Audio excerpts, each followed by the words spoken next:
আসসালামু আলাইকুম দর্শক শ্রোতা, আশা করছি যে যেখানে আছি ভালো আছি এবং সুস্থ আছি। আপনারা শুনছেন 00 FM ভূত নাকি জিন। আমি আর যে খুশবু আছি আপনাদের সাথে।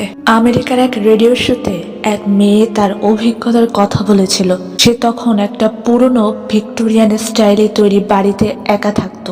একদিন মাঝরাতে তার ঘুম ভেঙে যায় একটা অদ্ভুত শব্দে। তার মনে হচ্ছিল বেডরুমের কোনায় কেউ একজন খুব নিচু গলায় কথা বলছে। সে লাইট জ্বালায়, কিন্তু সেখানে কেউ ছিল না।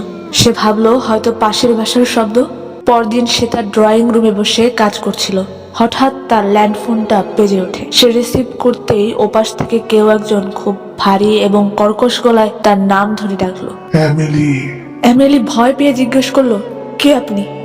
ওপাশ থেকে উত্তর এলো, আমি তোমার আলমারির ভেতরে বসে আছি, খুব অন্ধকার এখানে।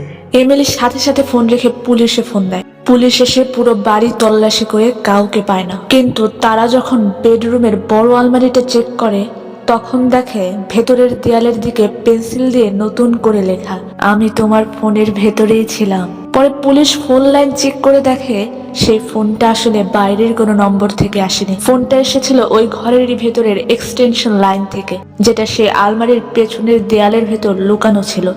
অর্থাৎ কেউ একজন সত্যি সেখানে দীর্ঘ সময় ধরে লুকিয়েছিল।